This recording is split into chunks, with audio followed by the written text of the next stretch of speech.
प्रणाम। आज की कहानी है डंडन कुमार और अंतराय। डंडन कुमार अपने पूर्व भव में किसानों का निरीक्षक था, सुपरवाइजर था। तो जब किसानों की खाने का छुट्टी का समय होता तो डंडन कुमार उनसे कहते कि जाओ मेरे खेत में एक एक चक्कर लगवाओ, जिससे मुझे खेत ना बोतना पड़े, मुझे खेत हार्वेस्ट ना करना पड़े। हाँ, आप ही बताओ, यहाँ पे होता है इनके खाने की छुट्टी का समय और डंडन कुमार का जीव इनको भेजता खुद के खेत में चक्कर लगवाने। डंडन कुमार के जीव ने बहुत सारे किसानों के भोजन में अंतराई की। इसी के कारण उनको अगले भव में बहुत भुगतना पड़ा।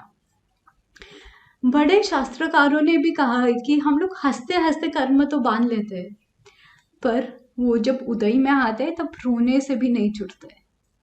अभी डंडन कुमार के जीव ने यह पाप कर्म तो बांधा था, पर इसकी कभी आलोचना नहीं की थी। अभी यह जीव अगले भव में नेमिनाथ जी के पास दीक्षा लेकर बने डंडन मुनि।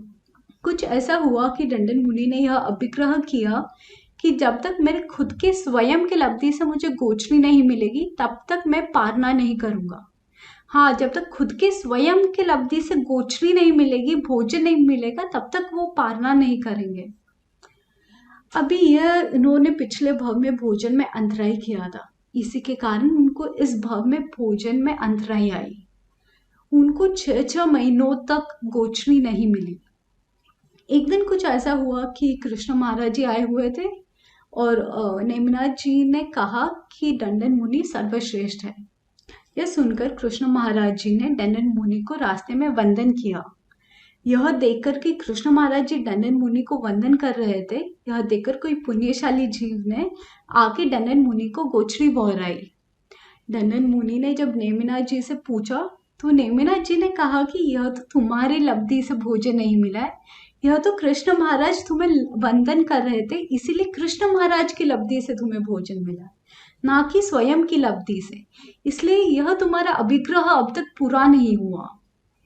अभी डंडन मुनि यह बात स्वीकार करके अपने गोचरी को परठवने गए। परठवते परठवते उनको शुक्ल ध्यान हुआ और केवल ज्ञान की प्राप्ति हो गई। परंतु उन्होंने पिछले भव में जो भोजन में इतने सारे किसानों के भोजन में अंतराय की थी, उसी के कारण यह भव में उनको भोजन में अंतराय आई। इसीलिए कहते हैं कि छोटे से छोटे कर्म हो या बड़ा से बड़ा कर्म, हर कर्म की हमको भावपूर्वक आलोचना करनी चाहिए।